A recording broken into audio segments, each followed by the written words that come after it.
శ్రీమాత్రే నమ. జయ గురు దత్తాత్రేయ నమ.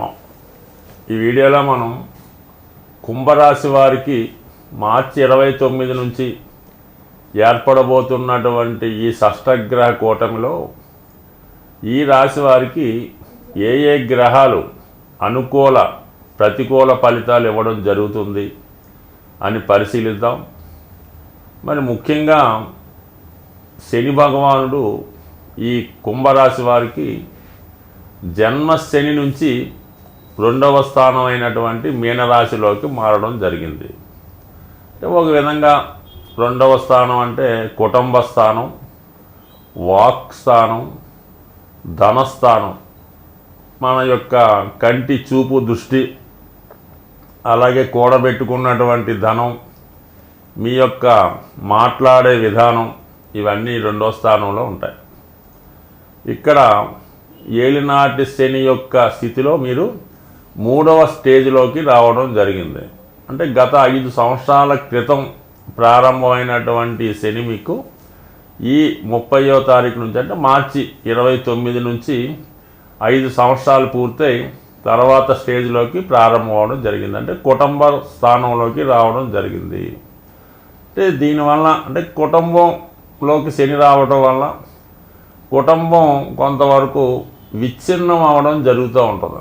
అంటే మీ కుటుంబంలో పిల్లలకి పెళ్ళిళ్ళు అవ్వడం వల్ల, విద్య వల్ల, ఉద్యోగం వల్ల వాళ్ళు మీ కుటుంబం విడిచి వేరే ప్రాంతానికి మైగ్రేట్ అయ్యి ఇక్కడికన్నా సుఖపడే యోగం ఏర్పడుతూ ఉంటుంది. అలాగే మీరు వ్యక్తిగతంగా మీ కుటుంబానికి దూరంగా ఏ విదేశంలోనో ఇతర రాష్ట్రంలోనో ఉద్యోగ బాధ్యతలు నిర్వహించవలసి ఉంటుంది. అంటే మొత్తం మీద మీరు కుటుంబానికి దూరంగా ఉండే విధంగా ఈ గ్రహస్థితి అనుకూలిస్తూ ఉంటుంది. అయితే వృత్తికారకుడు శని కాబట్టి శని భగవానుడు ఏ గ్రహంతో కలిస్తే మీరు వృత్తిలో ఆ రంగంలో స్థిరపడడానికి అవకాశం ఉంటుంది. మీ జన్మజాతకంలో కొన్ని యోగాలు ఉన్నప్పుడు ఆ యోగ ఫలితం ద్వారా మీరు ఇప్పుడు లబ్ధి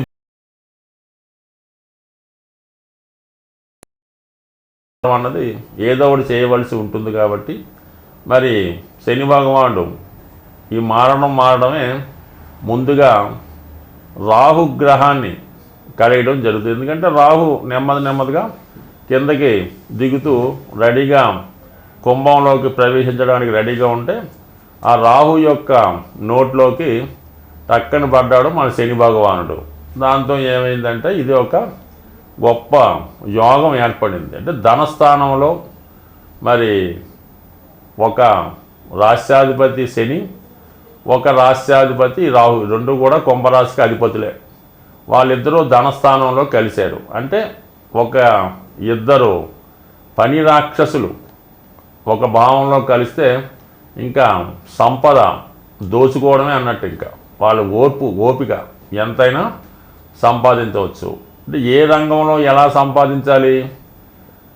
శని భగవానుడేమో కష్టపడి నిజాయితీగా శ్రమకు తగ్గ ఫలితం మాత్రమే ఇచ్చుకున్న గ్రహం. రాహు ఏమో దోపిడీ గ్రహం. చట్టానికి న్యాయానికి లోబడి ఏది చట్టం ఉండదు, ఒక న్యాయం ఉండదు, ఒక నిజాయితీ ఉండదు, ఒక పాపభీతి ఉండదు. ఏదైతే మనం దోచుకోవడమే ఇంపార్టెంటు, ఏదన్నా అమ్మచ్చు, ఏదన్నా చేయొచ్చు అన్నటువంటి దృష్టితో రాహు ఉంటాడు. ఎప్పుడు రాహుదే పైచేయి అవుతుంటుంది. కాబట్టి శని రాహుల కలయిక పెద్ద మొత్తంలో ధన సంపాదనకి కారణం అవుతూ ఉంటుంది. ఏదైనా ఒక నిజాయితీ మార్గంలో వెళ్ళిన వాళ్ళకి సినిమా ఫీల్డ్లో ప్రవేశించడం, లేదంటే మీరు సినిమా రంగంలో ఉంటే గొప్ప అవకాశాలు మీకు రావడం జరుగుతుంది. ఏదో ఒక 100 కోట్ల బడ్జెట్, 1000 కోట్ల బడ్జెట్లోకి వెళ్ళిపోతారు ఒకసారి. దాని తర్వాత సాఫ్ట్వేర్ రంగంలో ప్రవేశించి ఒక పెద్ద ప్యాకేజీతో మీకు ఒక సాఫ్ట్వేర్ జాబ్ రావడం కానీ, లేదా మీరే ఒక సాఫ్ట్వేర్ కంపెనీ స్థాపించడం కానీ జరుగుతుంది. దాని తర్వాత రైల్వేసు, ట్రాన్స్పోర్టు, బ్యాంకింగు, ఫైనాన్సు, వడ్డీ వ్యాపారం లాంటివి ఎక్కువగా మీరు ఈ సమయంలో చేయడానికి కారణం అవుతూ ఉంటుంది. అలాగే మరి ఈ అక్కడే రవి, శుక్ర, బుధ గ్రహాలు ఉండడం వల్ల ఏదన్నా ఒక కొత్త పరిశ్రమ స్థాపించడానికి, అలాగే మీ గృహంలో ఏదో ఒక శుభకార్యం జరగడం వల్ల దేశ విదేశాల్లో ఉన్నటువంటి మీ బంధుమిత్రులంతా ఒకసారి రావడం, మీ యొక్క స్థితి చాటుకునే విధంగా చాలా ఆడంబరంగా ఒక శుభకార్యం, అది పెళ్లి కానీ గృహప్రవేశం కానీ ఏదో ఒకటి చేయడం ద్వారా పోయినటువంటి మీ పరపతి తిరిగి సంపాదించుకునే విధంగా ఈ గ్రహస్థితి మీకు చాలా వరకు అనుకూలించడం జరుగుతూ ఉంటుంది. దాని తర్వాత మళ్ళీ కుటుంబంలో ఆర్థికపరమైన విషయాల్లో ఇబ్బందులు రావడం జరుగుతూ ఉంటుంది. చిన్న చిన్న ఆస్తి పంపకాలు లాంటివి రావడం జరుగుతూ ఉంటుంది. ఇవన్నీ మిశ్రమంగా జరిగిన ఏదేమైనా 10 మంది దృష్టి మీ యొక్క కుటుంబం మీద మీ మీద ఉంటుంది. మీరు ఏం చేసినా అది పబ్లిక్కి తెలుస్తూ ఉంటుంది. అలాగే ఇతరుల యొక్క మీ కుటుంబంతో సంబంధం లేని వ్యక్తులు మీ కుటుంబ విషయాల్లో తలదూర్చి మీకు కొంత ఇబ్బందిని కలిగించే ప్రయత్నం జరుగుతూ ఉంటుంది. బట్ ఏదైనా కొన్ని విషయాలు చూడడం తప్ప చేయడానికి ఏమీ ఉండదు. ఏదైనా మరి మీకు ఏదో ఒక మంచి ఈ రాబోయే సమయంలో జరుగుతుంది. వృత్తిపరంగా మంచి స్థాయిలోకి వెదగడానికి, పోగొట్టుకున్నటువంటి వైభవాన్ని తిరిగి పొందడానికి ఈ గ్రహస్థితి మీకు కారణమవుతుంది. స్వస్తి. ఎటువంటి గ్రహస్థితి అయినా, ఎటువంటి దోషాలు జాతకంలో ఉన్నా దాన్ని వ్యక్తిగతంగా ఎవరికి వారు చేసుకున్నటువంటి పరిహారాల వల్ల మాత్రమే ఆ దోషాలు నివృత్తి అయి జాతకుడు అభివృద్ధి వైపు వెళ్ళే అవకాశం ఉంటుంది. ఏదైనా గ్రహాలు సహకరించాలంటే గ్రహరాజైనటువంటి సూర్యభగవానుణ్ణి ప్రతినిత్యం పూజించడం వల్ల, ఆదివారం నియమంగా ఉండడం వల్ల, ఆదిత్య హృదయం చదవడం వల్ల, కంపల్సరీ ఏదైనా గాయత్రి మంత్రం ఉన్న వాళ్ళు చేసుకోవచ్చు. సాంప్రదాయంగా రవి భగవాన్ని పూజిస్తేనే మిగతా గ్రహాలు సహకరిస్తాయి. ఇప్పుడు ఈ 6 గ్రహాల్లో ఒక సూర్యుడు, చంద్రుడు ఒక వర్గానికి చెందినవారు 15 రోజుల్లోనే ఈ కూటమి నుంచి బయటికి రావడం జరుగుతుంది. ఇక అక్కడ ఏర్పడినటువంటి ఈ 4 గ్రహాలు కూడా ఒకే వర్గానికి, అంటే శని వర్గానికి చెందినవి. రాహువు, అలాగే శని, బుధ, శుక్ర, ఈ 4 కూడా శని వర్గ రాశులుగా చెప్పడం జరుగుతుంది. కొంతమంది రాక్షస వర్గం అని అంటారు. ఏదైనా మెటీరియలిస్టిక్ జీవితంలో మానవుడు సుఖపడాలి, అన్ని సౌకర్యాలు పొందాలంటే ఈ 4 గ్రహాలే ప్రధానం.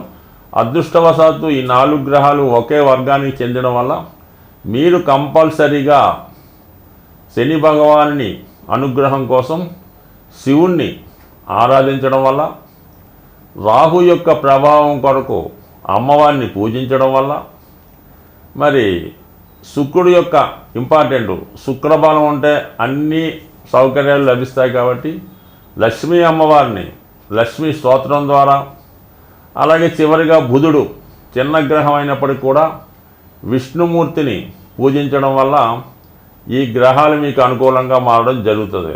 సో అందువలన వ్యక్తిగతంగా వీటన్నిటికీ కూడా ఏకైకంగా సింపుల్గా ఉపయోగపడేది విష్ణు సహస్రనామం.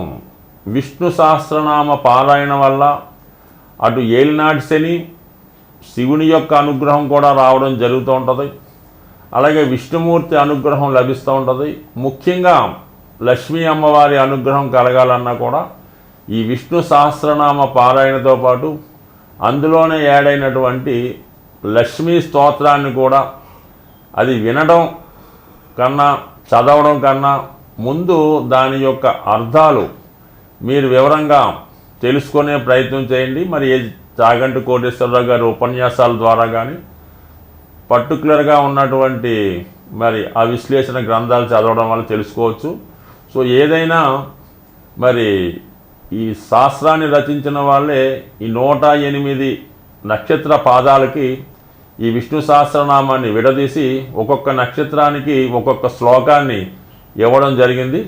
అంత విపరీతమైనటువంటి విష్ణు సహస్రనామం చెప్పే నాలెడ్జ్ అయితే మనకి లేదు. కానీ సింపుల్గా మీరు ఏదైనా గార్గయ్య గారి పంచాంగంలో ఏ నక్షత్రం వారు విష్ణు సహస్రనామంలో ఏ శ్లోకాన్ని చదవాలి అన్న విశేషాన్ని వారు కూడా తెలియజేయడం జరిగింది. కాబట్టి మీ నక్షత్రాన్ని అనుసరించి కనీసం ఆ 4 చరణాలన్నా విష్ణు సహస్రనామాన్ని పారాయణ చేస్తూ లక్ష్మీ స్తోత్రానికి మళ్ళీ దానికి మినహాయింపులు ఉండవు. అది కంప్లీట్గా పూర్తిగా చదివితేనే అన్ని రకాల ఫలితాలు మీకు రావడం జరుగుతాయి తప్ప ఇందులో భక్తి విశ్వాసం అయితే ఏంటంటే మరి మా అబ్బాయి చదవడండి, మా అమ్మాయి చదవదండి, దాని బదులు మేము చదువుతామండి, పనిచేస్తుందంటే మాత్రం ఖచ్చితంగా పనిచేయదు. కనీసం సూక్ష్మంలో మోక్షం ఎంతో కొంత నమ్మకం పెట్టుకుంటూ కనీసం ఆ పుస్తకాన్ని దగ్గర పెట్టుకొని వీలైనప్పుడల్లా దాని వంక ఒక చూపు చూస్తే కంప్లీట్గా మీకు ఆ అనుగ్రహం తప్పగా లభించే అవకాశం ఉంది. ఏదైనా నమ్మకం విశ్వాసం గ్రహాలు శుభాన్నిచ్చినా కష్టాన్నిచ్చినా అవి అనుభవిస్తున్న వారికి ఇది చక్కని పరిహారంగా లభించే అవకాశం ఉంది. స్వస్తి.